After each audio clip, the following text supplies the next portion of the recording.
Salve, salve, compa! Está no ar a Rádio Mulambo, notícias muito importantes para o seu dia. Hoje nós vamos falar de um fenômeno que aconteceu essa semana. Finalmente, o presidente Jair Bolsonaro encontrou o partido. Muitos pensavam que ia ser o PP, muitos pensavam que ia ser o Patriotas, talvez até o Republicanos, mas não. Ele optou pelo partido do Valdemar Costa Neto, o PL, o Partido Liberal.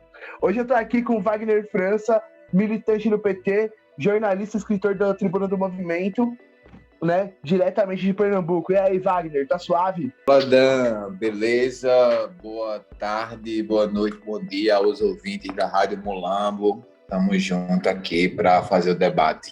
Vamos que vamos. Vamos aí. Então, eu tô aqui com vocês também, né, com o futuro candidato ao governo do estado de Goiás, né, Ed Batatão. E aí, Ed, tá suave? Suaves tem pouco, né, mas tá bem quente em Goiânia. Bem quente. Mas nós vamos esquentar ainda mais o debate agora. Isso aí, mano. Certo. E, gente, a gente tem uma convidada extremamente especial hoje. A gente tá com a Aliciane.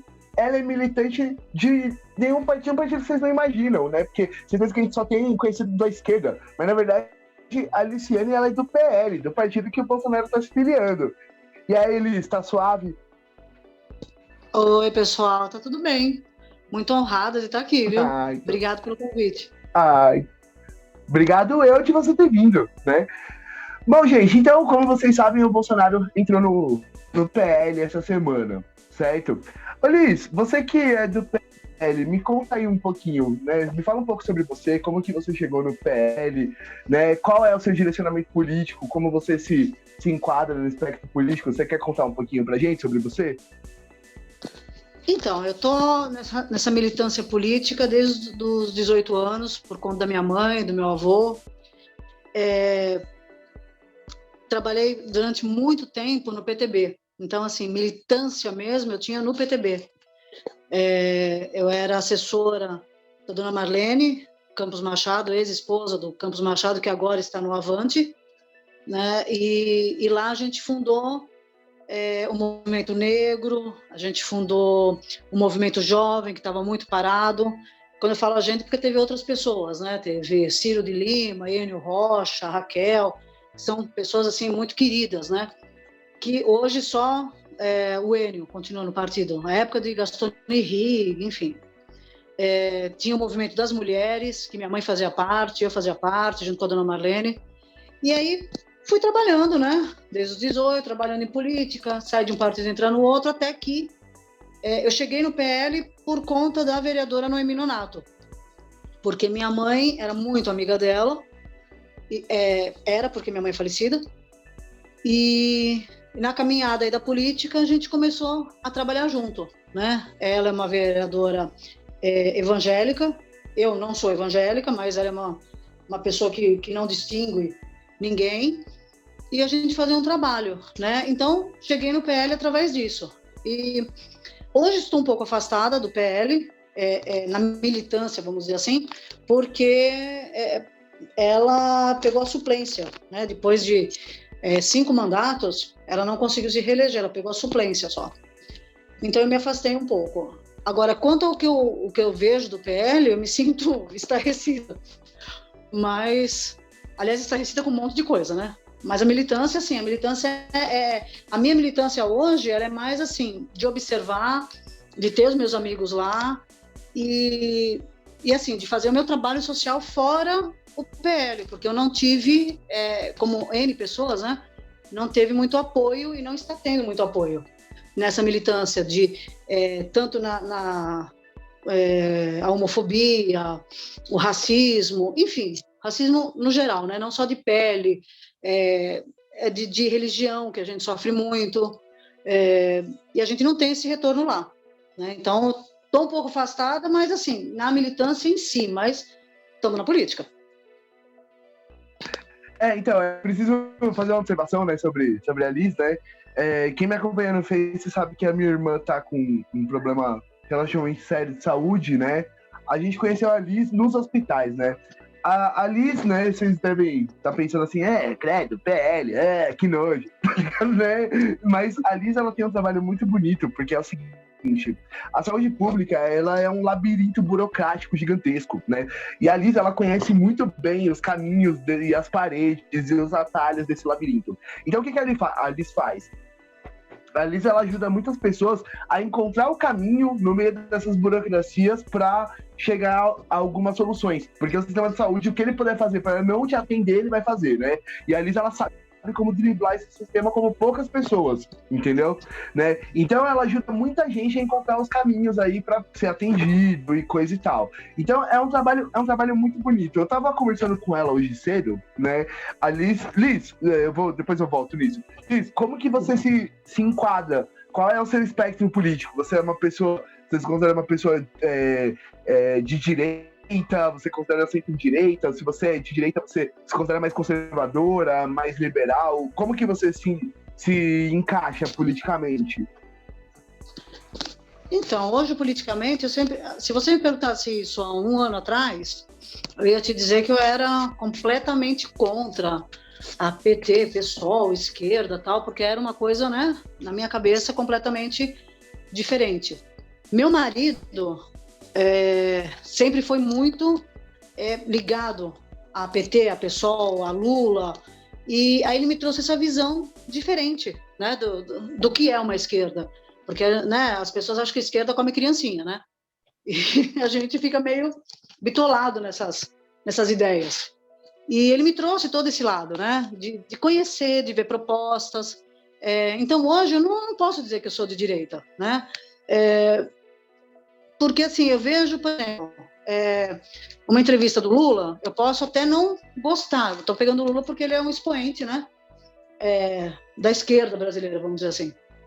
Eu posso não gostar dele, posso não compactuar com ele coisas, mas eu tenho que dar uma palmatória de que o cara foi bom, de que o cara reergueu o Brasil, de que sem ele a gente não vai para frente.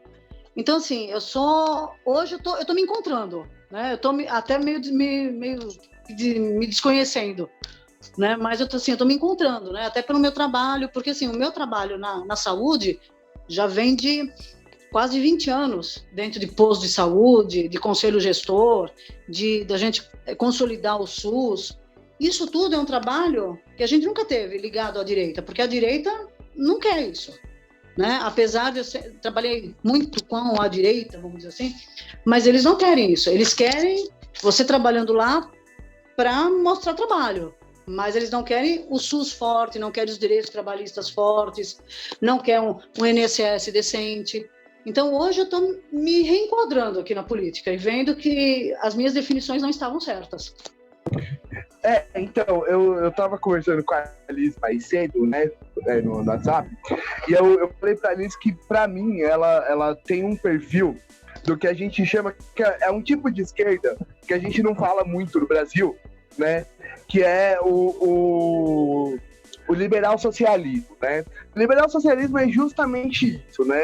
Bom, não é só isso, mas entre as coisas que definem o social liberalismo, pedagogia política de ensinar as pessoas a lutar pelos direitos delas. Porque muitas vezes as pessoas têm direitos e elas nem sabem que elas têm esses direitos, sacou? Então, ensinar a pessoa a seguir pelos caminhos tortuosos do que na esquerda a gente convencionou chamar de democracia burguesa, você entendeu? Mas a democracia burguesa tá ali para todo mundo, na verdade, sabe? Só que nem todo mundo conhece os caminhos. Então, o socialista liberal, ele vai tentar mostrar para as pessoas que existem esses caminhos, né? A gente quase não tem isso aqui no Brasil, porque no Brasil se convencionou a acreditar que toda a esquerda tem uma base marxista. E isso não é verdade, entendeu? Né? Se você perguntar para um esquerdista típico brasileiro, ele vai falar para você que nos Estados Unidos não existe esquerda, entendeu? Mas, na verdade, isso é a esquerda americana. Então, é o espectro político que você pode enquadrar o Barack Obama, é o espectro político que você pode enquadrar o Joe Biden. E aqui no Brasil, a gente tem alguns representantes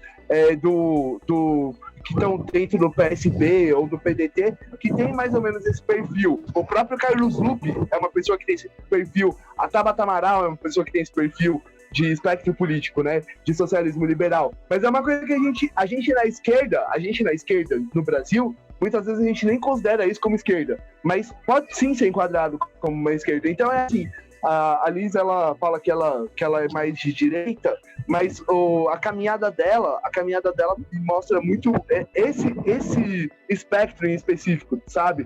Que eu acho que no Brasil a gente poderia considerar uma coisa mais de centro ideológico, né? Não centro fisiológico. O que você acha dessa parada toda de socialismo liberal, Wagner? Massa, Dan. Não, primeiro, assim, eu acho, quanto à atuação aqui de Liz, eu trago um exemplo muito presente, que foi das últimas eleições, onde eu, enquanto jornalista, participei de uma campanha da Mídia Ninja, que deu suporte a mais de 500 candidaturas no Brasil inteiro, de vereadores. Isso incluía vereadores do PSOL, do PT, do PSB, do PL, enfim, vereadores que, de alguma maneira, dialogassem com os direitos dos trabalhadores, a questão indígena, a questão LGBT. E a gente encontrou representantes dessas defesas em vários aspectos políticos, né? Então, eu acho que a sigla ela não define efetivamente, né, a atuação ali da pessoa que está compondo. Então, eu acho que imediatamente isso. Mas, quanto à estratégia de Bolsonaro de filiação ao PL, acho que vai mais além, né? Eu acho que Bolsonaro está bem fixado nessa ideia de eleger uma ampla bancada de parlamentares no Congresso nas próximas eleições. E aí o PL ele permite isso, né, que é um partido grande, que foi fundado em 2006 e tem uma coalizão de 2 partidos, então vai permitir com que ele desenvolva essa estratégia. Eu acho que o foco principal do Bolsonaro é esse, é pegar um partido aí que tem mais de 700 mil filiados e alavancar a bancada na Câmara dos Deputados. Mas enquanto os agentes particulares desse partido, eu entendo perfeitamente que cada um aplica uma metodologia política particular. Então, cara, eu concordo totalmente com você. Eu acho que é muito ruim quando a gente usa o partido, a sigla, como um carimbo para definir as pessoas, né? Sabe? Porque, na verdade, existem bons militantes e, às vezes, até bons parlamentares, boas lideranças em todos os partidos, né? A gente fala muito do PSDB, por exemplo, né? Mas o PSDB, ele tem o Tasso Gereissati, entendeu? Né? O Tasso Gereissati, ele foi um excelente governador lá no Ceará, né? Tá fazendo um bom mandato de senador, sabe? Né? Ele é uma das cabeças que ainda são ideológicas dentro do PSDB. A gente tem a vereadora aqui de São Paulo, do Transcidadania, né? Quem fundou o Transcidadania foi uma vereadora do PSDB. Então é meio complicado isso, né? Às vezes a gente erra, né? Quando a gente quer definir as pessoas por causa da sigla que elas pertencem. E eu acho que isso acontece nos 2 espectros, né? Do mesmo jeito que a Alice estava falando agora, né? Porque a esquerda come criancinha e tal, né? Os estereótipos do que é a esquerda, também tem muitos estereótipos da esquerda do que é a direita, entendeu? Né? E é complicado, né? Porque a direita, ela também tem bons princípios, né? Eu não conheço nenhum. Você pode falar pra gente quais são os princípios bons da direita, Liz? Ai, meu Deus. Agora você me pegou. Os princípios bons da direita eu não sei. Eu sei dos partidos, das pessoas que eu trabalhei. Então, assim, quando você fala de direita, é muito complicado você fazer algo pro povo se você falar de direita. Você consegue fazer algo pro povo com algumas pessoas chaves da direita, onde você consegue fazer algo na saúde, fazer algo contra o racismo, fazer algo a favor da mulher. Então aí você consegue, são essas pessoas chaves, né? A direita, basicamente, ela vai se interessar no capitalismo, né? No que você tem, você vale o que você é ou o que você aparenta. E isso sempre me incomodou, né? Então, por isso que muitas vezes eu saí de alguns lugares e trabalhar, porque isso me incomodava. Então, se a pessoa se vestia bem, ela tinha um acesso, vamos dizer assim, maior ao partido, né? Se a pessoa era mais humilde, não tinha esse acesso, mas ela poderia trabalhar nos bastidores, né? Porque ela era boa para trabalhar nos bastidores. Isso me incomodava. Então, quando isso começava a me incomodar, eu saía. E foi por isso que eu fui para a área da saúde, porque me incomodava essa parte de as pessoas não terem acesso. O SUS, ele é maravilhoso. Se você pegar a Lei 8.080 do SUS, ela é maravilhosa. O SUS não existe em lugar nenhum do mundo, né? Só existe aqui no Brasil. Tem tudo para dar certo. Mas me incomoda quando você chega num hospital e você é barrado por um segurança e você tem que chamar a polícia para o seu ente querido ser atendido. Então, isso começou a me incomodar.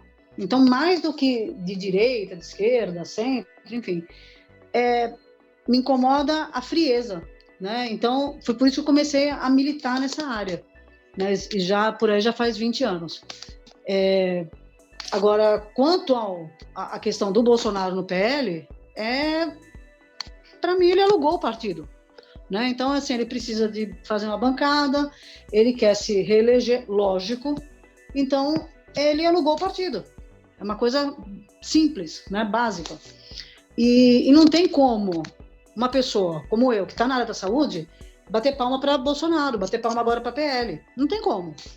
Uma pessoa que ficou meses falando que coronavírus não existia. Milhões de pessoas morreram, sendo que poderia essa vacina ter chegado antes, com essa briga política. Então, assim, não tem como. Pessoas que militam na saúde, pessoas que são contra qualquer coisa errada, pessoa que, sabe, tem um pouquinho de senso, bater palma para ele nesse momento, nesse discurso, né, desculpa a expressão, babaca dele, e o povo ali do PL bater palma. Eu fiquei com vergonha, sabe aquela coisa de vergonha alheia? Fiquei com vergonha. Eu imagino. A gente vai voltar no Bolsonaro logo, mas Ed, você que é um cara que falou que o Partido Novo tá virando comunista, você falou isso essa semana, entendeu? Você consegue me dizer algum valor interessante da direita? Não, é lógico que tudo na vida tem seus valores e suas coisas interessantes. Até um trapo velho serve para alguma coisa. E não é toda a direita que é reacionária, estúpida e ignorante como o Bolsonaro. Tem muita gente da direita que é gente inteligente, como o Reinaldo Azevedo, por exemplo. Você, no campo político, o Roberto Campos mesmo foi um grande direitista, e por aí vai. Agora, a questão é que eu estou de acordo. Tem um intelectual mexicano chamado Alfredo Halif Rami, ele é de origem libanesa. Ele fala que essa denominação de esquerda e direita está um pouco ultrapassada, porque ele alega que hoje em dia os países com essa globalização forte, que inseriu todo mundo, mal ou bem está todo mundo inserido nela.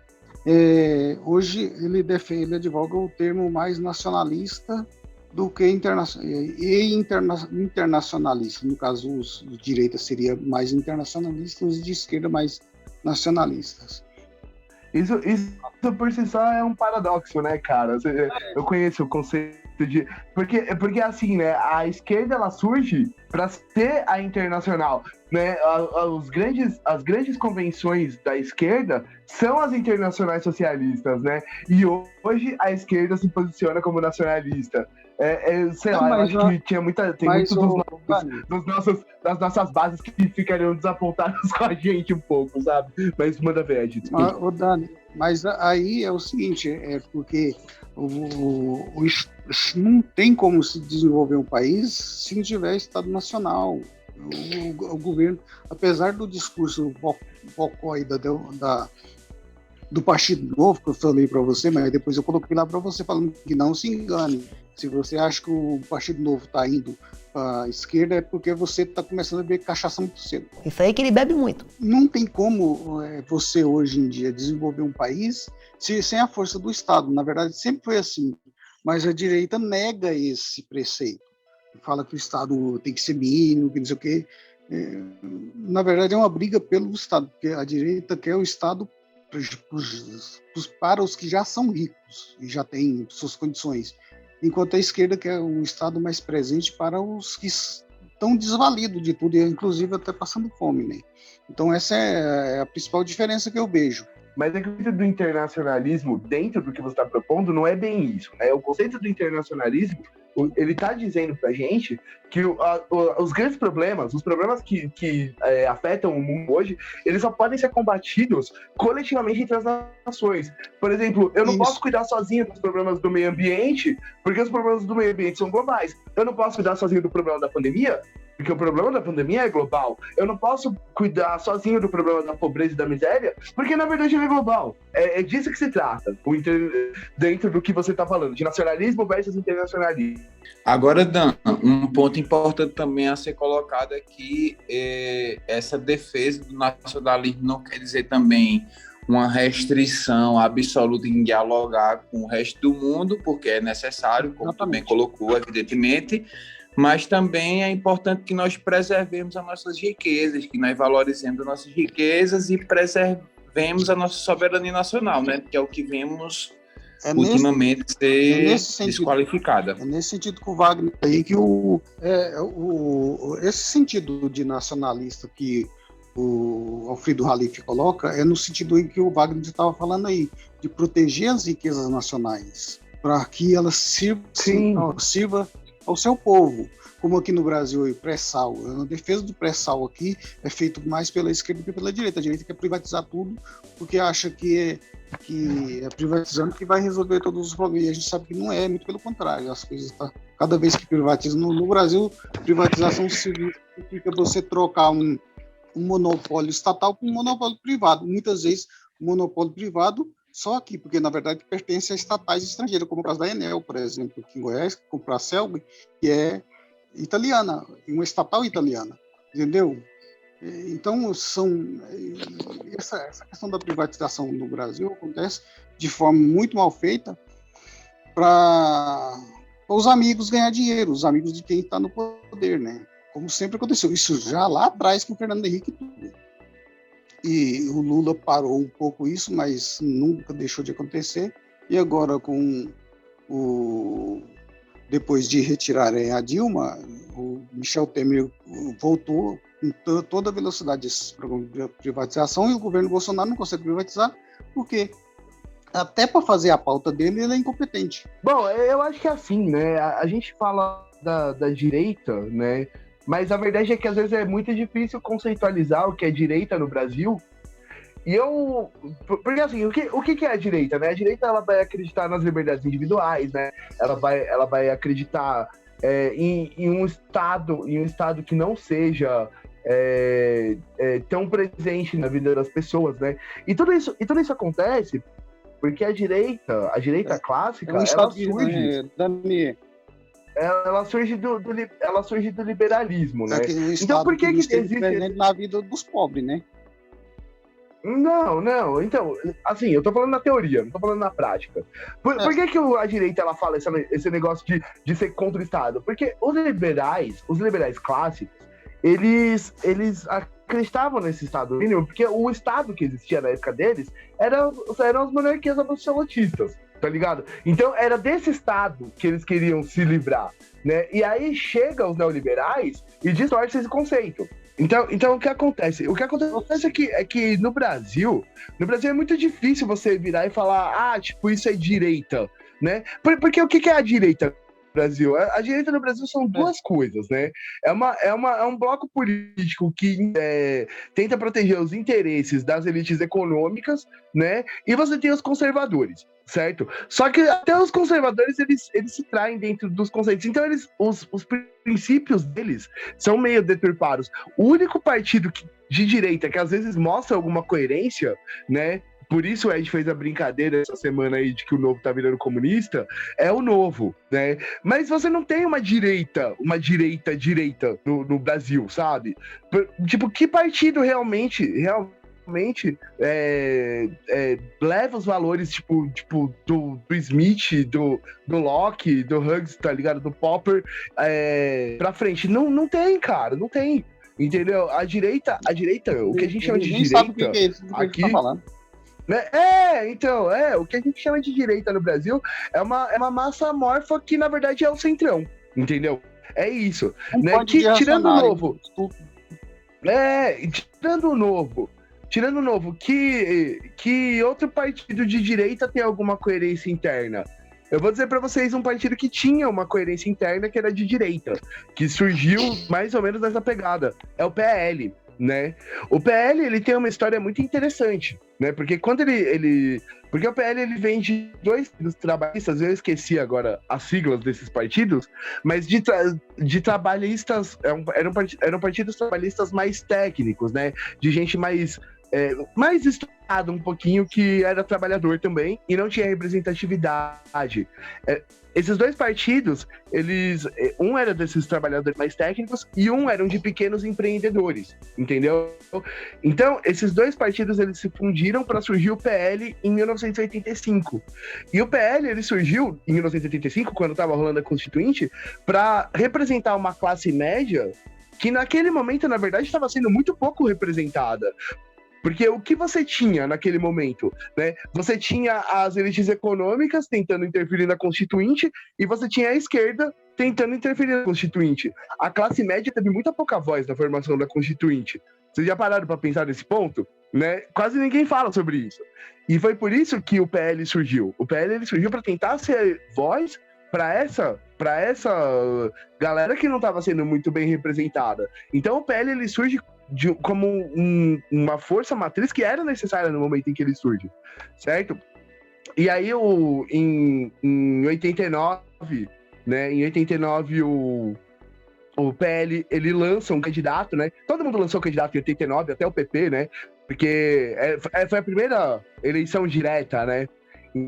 Entendeu? Então tava todo mundo de pau duro pra participar daquela porra, né? Depois de 30 anos sem poder votar, sabe? Todo mundo quer brincar do negócio, né? E aí, tipo, eles lançam o Afif, né? E o Afif, ele foi um cara que ele tinha os seus princípios, os seus valores, e esses princípios, eles são bastante liberais, da forma da cartilha bem do Locke mesmo, sabe? Ele, tipo, de representar o empreendedor, o cara, o cara que é o pequeno comerciante, né? Esses caras, eles tinham pouquíssima voz politicamente. Porque ou você era a esquerda que estava lutando pelo povo pobre, ou você era a elite que estava lutando pelos interesses, os grandes interesses econômicos, né? Só que aí vai passando o tempo, né? E o PL, ele vai se tornando cada vez mais daquilo que a gente chama de fisiológico, né? Talvez isso tenha piorado bastante, né, em 2006, porque em 2006 o que aconteceu com o PL, né? Você tinha o Prona, né, que era o partido do Enéas, mas depois que o Enéas morreu, o Prona, ele rapidamente se tornou um partidinho de aluguel, como sei lá, o PHS, né, como o PEN, entendeu? Que hoje é o Patriotas, né? Entendeu? Um partidinho pequeno, fisiológico, e o PL estava seguindo esse caminho. O PL, ele abraçou o que o Enéas conseguiu fazer, porque o Enéas elegeu alguns deputados, né? Então, os dois se juntaram para se tornar maior. E eles conseguiram fazer isso. E isso também 2006 foi crucial para eles, porque o Zé de Alencar, que foi o vice do Lula, a gente não pode esquecer. O PL teve só o Zé de Alencar como candidato, mas ele teve um vice-presidente durante 8 anos. Né, que o Zé de Alencar era do PL, né? Eles aproveitaram a hype que o Zé de Alencar era o vice do Lula, começar a crescer em 2006, mas já no fisiologismo, né? E eu, se eu não me engano, em 2000 e... quando eles se fundem o PL se funde com o Prona, ele deixa de ser PL e se torna PR, né? Que é o Partido da República, que é o partido do Tiririca também, outra figura clássica desse partido, né? É engraçado pensar que o Tiririca e o Enéas são basicamente da mesma coligação partidária, né? É curioso pensar nisso, né? Mas tudo bem, vamos seguir. E aí, depois, eles pedem, eu não lembro exatamente o ano, eles pedem para voltar a ser o PL de novo, né? E aí o PL, ele se torna um partido do Centrão bastante influente, bastante poderoso. Hoje o PL, ele é o terceiro maior partido dentro do Congresso, né? A primeira bancada é o PSL, a segunda bancada é o PT, a terceira é do PL, né? E hoje eles estão lá apoiando o Bolsonaro, mas eles estariam apoiando qualquer um, porque o Centrão é isso, né? Então é triste ver o que se tornou o PL, né? Porque começou com uma boa ideia, começou com o interesse de representar uma classe que estava realmente sem voz naquele momento. E isso se perdeu, sabe? Se perdeu rapidamente. É uma pena. Bom, eu acho que eu me estendi um pouquinho sobre a história do PL, né? Alguém tem alguma observação para fazer sobre isso? Primeiramente, eu acho importante ratificar que essa nossa análise do PL não se relaciona de forma alguma com a atuação Liciane aqui, que está conosco, que é evidente, já demonstrou um amplo trabalho, principalmente no que se refere à saúde pública. Então, são duas análises distintas. Mas eu acredito que o PL ele cumpre o compromisso de um dos últimos vídeos lançado pela Rádio Mulambo, que é de definir o que é o Centrão, né? O que é esse partido que se relaciona com a política de forma fisiológica. Então, a gente teve o PL, que, por exemplo, em 2018 apoiou Geraldo Alckmin para as eleições, mas em 2014, 2010 apoiou a presidente Dilma. Então, evidentemente, eu acho muito tranquilo encontrar pessoas ligadas a uma luta verdadeira, a uma luta do povo, como Liciane, dentro desse partido, como eu acho também muito natural encontrar pessoas que estejam comprometidas em atacar os direitos dos trabalhadores, né? Então eu acho que é um desses partidos que mais representa esse centrão que está bem explicado no vídeo da Rádio Mulambo. Quem quiser, segue lá, nosso Face, nosso Insta, nosso YouTube. E aí, Liz, o que você acha sobre isso? Não, eu estou muito tranquila assim, quando fala do PL. E assim, em momento nenhum eu fico, meu Deus, estão falando do partido, porque hoje, eu acho que já de algum tempo, né? O PL não me representa, por N situações. É o Centrão, ele é a cara do Centrão, ele é a cara de onde estiver ganhando, eu vou. Acho que começou, você explanou bem toda essa história do PL, eu acho que começou com uma ideia legal, com princípios legais, que foram se perdendo durante o tempo, como quase tudo acontece assim no Brasil, infelizmente. Então hoje é tipo, tá ganhando desse lado, eu vou para cá, tá ganhando daquele lado, eu vou para lá, né? E a maioria vai, mas tem muita gente lá, muita, que tá muito descontente, né? Mas por N razões políticas, de acertos, acaba ficando, né? E assim, você fica muito desgostoso, sabe? De estar num lugar onde você vê que abraçam um genocida, né? Você vê que abraçam um cara homofóbico, você vê que abraçam um cara que é contra a mulher. Todas essas causas assim, que eu estou falando, que são coisas que a gente milita muito na área da saúde. Então, a área da saúde não é só a consultinha, tal, não sei o quê. É você se deparar com casos de você ter o olhar clínico, de saber que atrás daquela pessoa que está indo procurar uma consulta, tem uma mulher que está sendo agredida diariamente. E a agressão não é só física, a agressão é moral, é tudo. É psicológica. Você olhar e ver que tem uma criança, mas ela está rebelde por quê? Porque está sendo agredida em casa, porque está sendo molestada em casa. Então, tudo isso que a gente fica gritando, né, meio que sozinha no deserto, você vê indo pro buraco desse partido. E a gente fica triste, né? A vereadora na qual eu trabalhava, trabalhava porque eu tô há um ano afastada, né? Desde que ela não se reelegeu, e então a gente se afastou. E quase toda a assessoria acabou se afastando, né? Foram para outros partidos, enfim. Estão militando em outras áreas. Tem a área de esporte, tem a área de... o pessoal do entretenimento também. Então, assim, a gente acabou se afastando muito dessas convicções do PL, porque a gente não teve respaldo. Na hora que... Aí é um desabafo. Na hora que ela perdeu, a gente se viu sozinho, né? Então, tudo que a gente lutou durante 5 mandatos parece que esquecidos. É aquela coisa do que você vale, o que você tem. Então, assim, o PL é isso. Hoje eu vejo assim, onde está ganhando eu vou, né? E não é uma coisa que me representa, não é uma coisa que eu quero, né? É uma coisa que você fica entristecido quando você vê um presidente, que dá vergonha, né? De falar que é nosso presidente, mas enfim, a maioria quis assim, ficar com esse discursinho de não quero ser candidato, não sei o quê. Poxa, é ridículo as coisas que ele fala, as coisas que ele faz, e o povo lá batendo palma. Então, o tal da vergonha alheia de novo. É complicado isso, né? Bom, mas me diz uma coisa, você que tá no PL, como que tá sendo recebida essa coisa do Bolsonaro tá entrando dentro do partido de vocês? Né? Você conversou com outras pessoas do PL sobre isso, né? Porque tem alguns parlamentares já estão falando, eu tô saindo fora, né? Um deles é o Tami Miranda, aqui de São Paulo, né?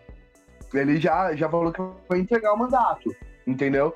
Né? Que também, né? Também puderam, né? Só faltava um trans, né, aceitar ficar no mesmo partido que o Bolsonaro, né?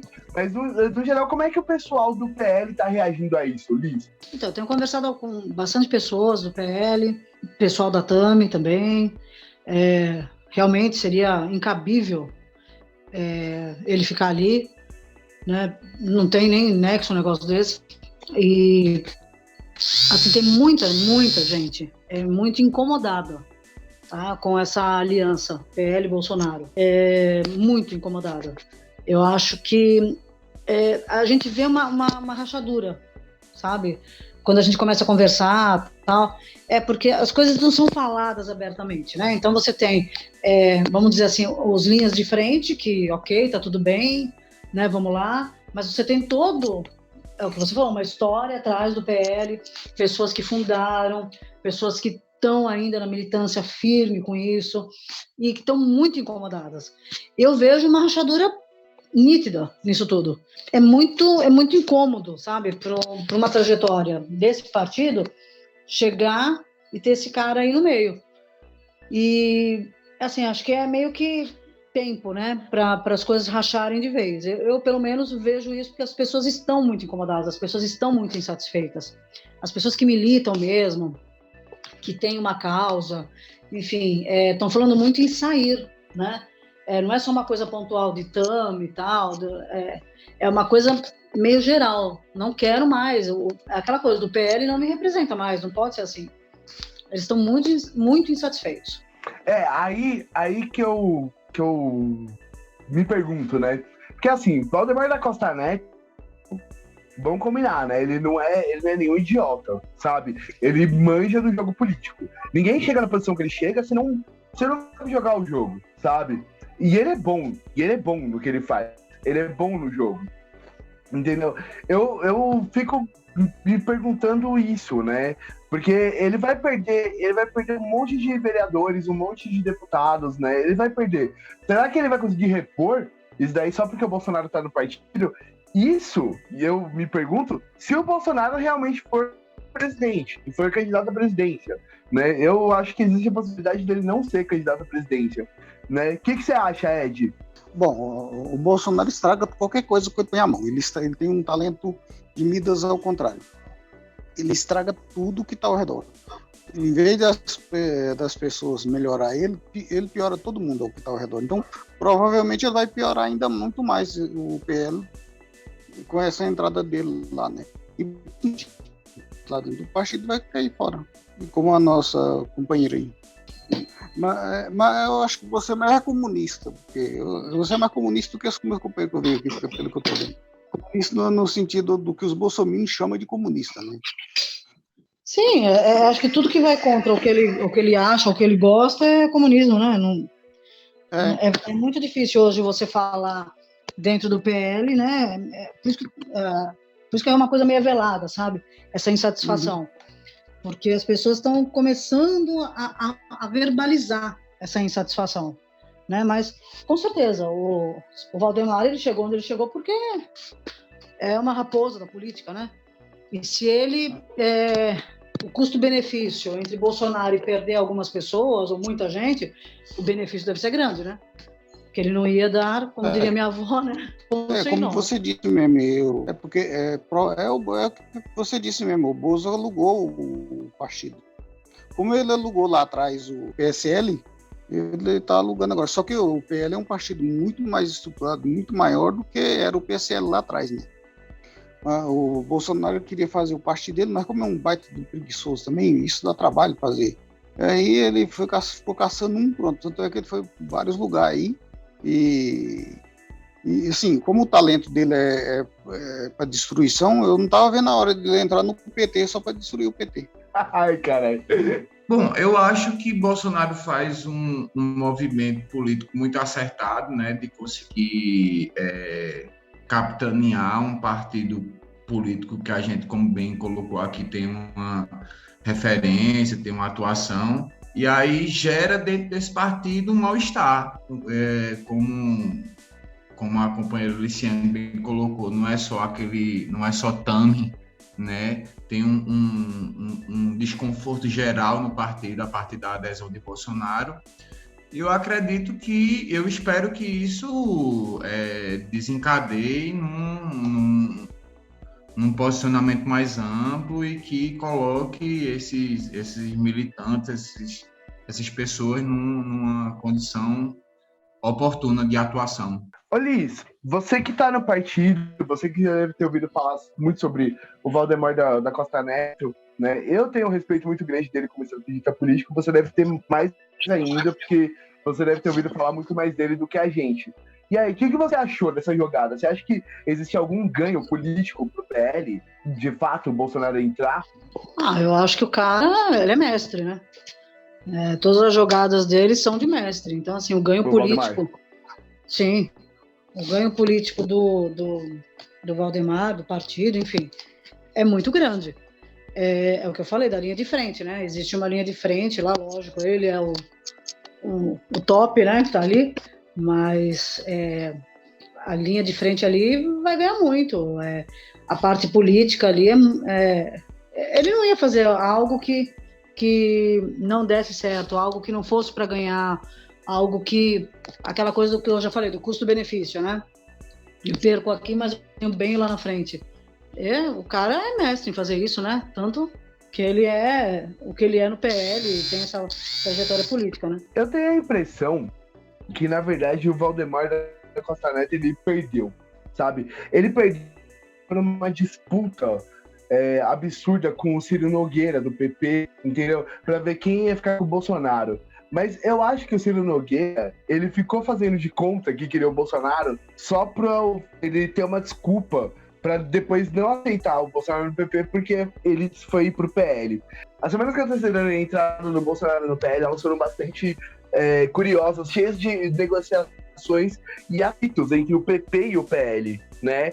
O Ciro Nogueira, ele chegou a dizer, isso tem 4 ou 5 semanas, não faz tempo, né? Que muita gente do PP, sobretudo a galera do Nordeste, do PP, falou que não queria o Bolsonaro lá. Porque como é que o Bolsonaro vai pro PP e eles perdem eleito? A galera no Nordeste, ela é muito ligada à esquerda. Porque lá no Nordeste a esquerda é muito forte. Então divide palanque com a esquerda para conseguir se eleger. Senão você não consegue. E muita gente do PP ficou bolada com isso. Inclusive muita gente da PL, do Nordeste, também tá puto da cara com o Valdemar. Por causa disso, né? E aí, o Ciro Nogueira, ele chegou a dizer que assim, quem não estiver feliz, pega suas coisas e vai embora do partido, né? Durante essa disputa para ver quem ia ficar com o Bolsonaro. E depois que o Ciro Nogueira falou isso, o Valdemar da Costa Neto, ele dobrou a aposta, né? Ele também falou isso pra galera do PL do Nordeste. E aí o Bolsonaro acabou aceitando ir pro PL, preferiu ir pro PL do que ir pro PP. Mas, na minha opinião, o Ciro Nogueira, ele fez tudo premeditadamente pra isso acontecer. Cara, eu não sei, talvez eu esteja viajando nisso tudo, né? Mas eu tenho essa impressão, né? O que você acha, Ed? Você acha que eu tô viajando nessa parada? Bom, eu sempre tenho alguma viagem sua, né? Mas eu tô falando assim... Daniel Olistérgico. Não, só vou manter o costume, eu falo mal de você um pouquinho. É que nem a companheira estava falando, O Bolsonaro, por mais desprezível que ele seja, ele é o presidente e tem muita força ainda. Porque um presidente, mesmo na situação caótica que ele chegou ao poder, é o presidente da República. Então é uma coisa que tem uma força gravitacional muito forte. E eu acho que foi por isso que o PL aceitou correr o risco, né, de perder alguns quadros importantes, mas vai ganhar provavelmente financeiramente e até fazer muitos deputados, né? Por outro lado. Ô Wagner, você acha que eu tô viajando muito quando eu falo que o Ciro Nogueira armou uma arapuca pro Valdemar da Costa Neto? Não, eu discordo, mas eu acho que é uma tese válida. E, inclusive, assim, para contra-argumentar, eu acho que é um ponto que interliga o que a gente vai desenvolver aqui em seguida, que é a PEC dos precatórios. Então, eu acho que esse é um argumento muito substancial para definir, né, para dizer o porquê de alguns partidos, ainda assim, como o Edson bem colocou aqui, ainda no meio desse caos, estarem ao lado de Bolsonaro por essa força gravitacional que é muito bem desenhada nessa PEC dos precatórios e em tantos outros movimentos políticos, né? E você, Liz, o que você acha? Você acha que é muita brisa na parte que eu tenho que parar com as drogas? É uma tese válida, mas assim, talvez o outro quisesse se livrar realmente do Bolsonaro, mas assim, com certeza o Valdemar, ele pontuou bem, ele sabe muito bem o que ele queria. E por pior que seja, como o nosso amigo falou, né? O cara é presidente da República. Então, favores, sei lá, financeiros, regalias, ele tem acesso. Então, é pior com ele, né? Como que é? Ruim com ele, pior sem ele. Então, vamos ficar com ele, né? Que mesmo sendo ruim, a gente vai ter acesso a muita coisa. Eu acho que é nisso que eles estão pensando. Então, o Bolsonaro, ele consolida, né, o PL como base de apoio, né, agora, né, porque o PL, ele não tem tantos cargos dentro do governo, né, o ministério, por exemplo, ele só tem a Flávia Arruda, né, que é Flávia Arruda, é isso mesmo? Certo? Da Segovia? Tá certo, né, Flávia Arruda, né, é o nome dela, da Segovia. Aí só tem a Flávia Arruda de ministro, né, não tem tanta gente, né, do PL, né. E do jeito que as coisas estavam caminhando, né, a qualquer momento foi que o PL traísse o Bolsonaro também, você entendeu? Né? Agora, pelo menos, ele consegue segurar o PL, né? Então, ele com o PL e com o PP, né, ali de base, porque eles estão perdendo os republicanos, né? Entendeu? Eles ainda conseguem se sustentar, né? O governo Bolsonaro ainda consegue se sustentar, né? Eu acho que o impeachment é trem perdido, já era, entendeu? Né? Não vai rolar essa parada, entendeu? Né? E é isso, né? A gente vai ter que aturar esse cara até o final aí. Mas às vezes eu tenho a impressão de que Bolsonaro, e eu venho falando isso desde o ano passado, o Ed tá ligado. Eu tenho a impressão que o Bolsonaro não vai estar na corrida presidencial em 22, né? São vários motivos, né, que me levam a pensar isso, mas um dos principais é o seguinte: o Bolsonaro, se ele perder o foro privilegiado, ele tá lascado. Se ele se candidata à presidência e não ganha, ele perde o foro, sabe? Nossa, aí ele tá fudido. Então ele precisa manter algum tipo de foro privilegiado, né? Então talvez a gente veja o Bolsonaro ficar... Eu acho que vai acontecer o seguinte, tá? Eu acho que lá pra fevereiro, começo de março, o Bolsonaro vai ficar, entre aspas, doente, você entendeu? Né? Pra ter uma saída honrosa pro pleito, mas ele vai se candidatar como deputado. Porque o Bolsonaro não precisa nem fazer campanha pra ganhar como deputado, é só ele colocar o nome dele, né? E pronto. Né? Mas ele vai fazer campanha assim, ele vai fazer campanha para eleger deputados em outros estados que ele não estiver concorrendo. É isso que eu acho que vai acontecer. Eu acho que ele não vai estar na corrida presidencial. E isso daí, se isso acontecer, pode ser que o PL não consiga eleger tantos deputados quanto eles estão pensando, a não ser que eles usem o Bolsonaro muito estrategicamente. Só que tem um problema: se para fazer isso o Bolsonaro vai ter que trabalhar. Ele nunca fez isso nos últimos 30 anos, tá ligado? Como é que o Valdemar da Costa Neto vai convencer o Bolsonaro a trabalhar, né? É difícil, viu? Acho que mais fácil é acertar na Mega Sena. Então, pois é, gente, é foda. Bom, alguém tem mais alguma consideração a fazer sobre isso? Sobre o Bolsonaro no PL? Isás? Não, meus pêsames ao partido. Deve render alguma coisa, mas vai ser uma grande destruição também. O talento do Bolsonaro é esse, é destruição. A minha especialidade é matar, pô. De repente eles podem fundar o partido VTNC, né? Vai tomar no cu você e seus filhos, né? Caralho, velho. E mesmo assim o cara entrou, né? Ah, gente do céu, cara.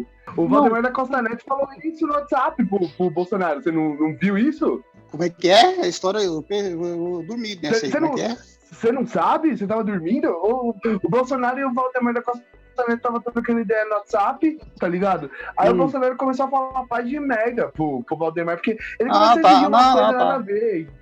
Ele queria. Então, aí o Valdemar da Costa Neto mandou ele tomar no cu, tá ligado? Então vai tomar no cu você e seus filhos, então. Que é a única coisa sensata que o Valdemar da Costa Neto já disse pro Bolsonaro. Dani, quando for assim, você fala, vai tomar no cu. Você e seus filhos. Daniel. Fala assim, ó, vai tomar no cu, que aí não dá pau lá no. Não, tá bom, tudo bem. Eu achei essa parte do Valdemar muito poética. A melhor coisa que ele falou na vida dele, né? Sentimento assim nacional. Isso daí entra para os anais da história, tá ligado? Sim, é um sentimento nacional que ele fez. Bolsonaro conseguiu fazer do Valdemar Costa Neto um poeta, então. Foi a única vez que o Valdemar da Costa Neto, como parlamentar, me representou. Entendeu? Me representou muito. Você vê que o Bolsonaro ele faz coisas, né? Nas pessoas que são atitudes, né? Ele aflora, né? Não, ele aflora o lado das pessoas, assim. O Bolsonaro que é aquele lado, né, irracional, né? Eu odeio o Bolsonaro por vários motivos, né? Mas um dos mais que eu odeio é o fato dele ter feito eu falar, isso mesmo, o Dória tá certo, isso mesmo, o Rodrigo Maia tá certo, você entendeu? Né? Isso mesmo, né? Tipo, o pessoal, o João Amoedo tá certo, o Zema tá certo, entendeu? O cara me fez concordar com pessoas que eu achei que eu nunca ia concordar na minha vida, entendeu? Né? Com o Valdemar da Costa Neto agora, né? Bolsonaro consegue isso, né? Bom, galera, então foi isso, né? A gente discutiu aqui hoje sobre a entrada do Bolsonaro no PL, né? Eu agradeço demais a presença da Liz, né?